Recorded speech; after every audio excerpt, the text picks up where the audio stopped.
All right, internet bikers, here we are again with another brand. This time it's one of the largest Chinese brands, and it's called QJMotor. And this is one of the largest stands in the whole show. And it's not so populated because it is well spread out, so something that other brands should take into consideration next time around. What we have here is an incredibly extensive range, an extensive lineup. We're going to start with the naked motorcycles. We have all the naked motorcycles that they have is the RSK, so we have a 125, we have a 300, we have a 500, and over here we have a 600. They don't have that much of a unified design language. Things look different all around. Then over here we have an SRK 700, and now we have this new thing over here, which is the SRK 900. Very powerful. Let's have a good look at this one, because all the other bikes I think have been around for a while, but this one is completely new. This is a new motorcycle. It looks beefy, it looks powerful, it looks compact at the same time. It looks muscular but compact, like a bulldog type of motorcycle. So yeah, it looks very good. It has a lot of power. It's 904cc engine with 70 kilowatts, which is close to 100 horsepower. Very interesting. At the same time over here, before we leave their naked range, I'm gonna have to look at what they have down here, which is the SRK 1000, which is their inline 4 new motorcycle. So they don't just have that 900, they have this SRK 800 and SRK 1000. I think the 1000 is missing. What we have here is the 800, but it's an inline 4, which is completely different from all the other ones that we have seen, which are all twin cylinders. So we still have a few more over here. These are 125s. These are smaller ones. These are for the A1 license. This one almost looks like a kiddie bike. It is so tiny, but it is actually a 125. It is incredibly small. I mean, this is probably the smallest 125 that I have seen. And then we will move on over here. We start looking at their adventure range. We have this new SRT 600, which I like because the design language starts to look at like something of their own instead of what the SRTs used to look like before, which is what we see here. This SRT 900, this SRT 900 basically looks like very much influenced by the older GS and Multistradas with the humongous beak. We have several of those out here. They are still around, but I do like that there are new ranges over here, like this SRT 800. It does look different. It looks like something more their own. It looks much better, in my opinion, because it doesn't look as derivative.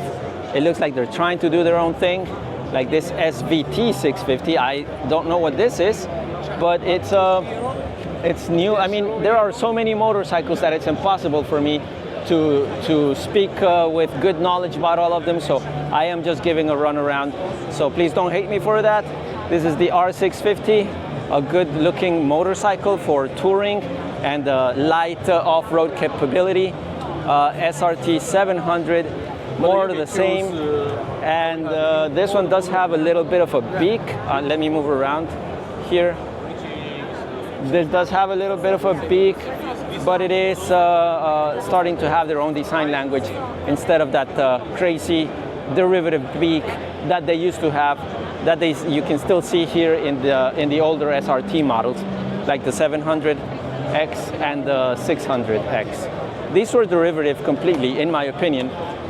They have so many things out here. I mean, they have quads, they have off-road motorcycles, but let's head to one of the other major segments in their catalog, which are the cruiser motorcycles.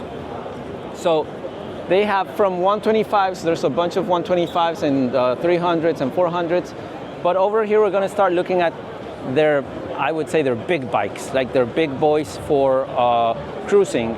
This is a 600. They're all called SRVs when it comes to cruisers. And so this is a 600. The engine, as I said before, well, I haven't said it here before, but it looks to me very, very much derivative, at least in styling, of the Revolution Max engine, except that these guys have managed to make it look good on both sides, right? Not just on the right side, also on the left. So that's interesting. These guys were able to do it. What's wrong with Harley? Then we have this SRV 700. Again, more of the same, but slightly more power. 698cc engine. And then over here we have a 900.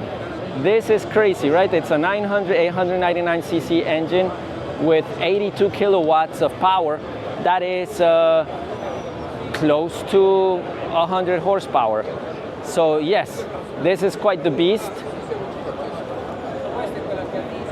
And yeah, with the bar end mirrors and the round digital display, it looks pretty cool. They have a different badge here on this one, so this one looks a little bit more modern. And then there's a bunch of smaller ones. There's a 300, there's a 400, and there's again the 600. I think there are just so many of them, so many cruiser motorcycles here. But I think the thing that I still don't fully like about this brand is they haven't found a unified design language anywhere, right? All of them, they look like completely different. There's no unifying line there other than the color that they paint them on. Here they have a bunch of scooters, a very big lineup of scooters. I'll just skim through, as I've said before, because scooters is just so big of a market that I don't have the capability to discuss it. And then we come back and complete the full circle as we head to their sport motorcycles. And again, we will see the same thing. No unifying language, just a bunch of motorcycles that they throw out there. There's a 125, there's a 400, and the 600 with the same engines that we saw in the naked motorcycles. This time just with the full fairing to create the sport motorcycles. In this case, we have the 800. This is this. I mean, I have to say that they look very good, but they don't necessarily look like they have a unified language. I mean, look at this front design. Look at the front design over there. Maybe these two don't look so different, but then when you start looking, they stop having that feel. Well, maybe in sport they do. This is the 921. So another sport bike. And then finally we have the 400. So a big range, a great amount of motorcycles from this brand. It is just huge. Okay, maybe I take it not fully back, because look, in some cases they have split, like the front is split. And then over here the front is unified. So they don't have a full attention to how to design in the same line. Okay, that will be it for QJMotor. Oh, actually no. We have a Podium over here. What do they have up there? Let's check it out.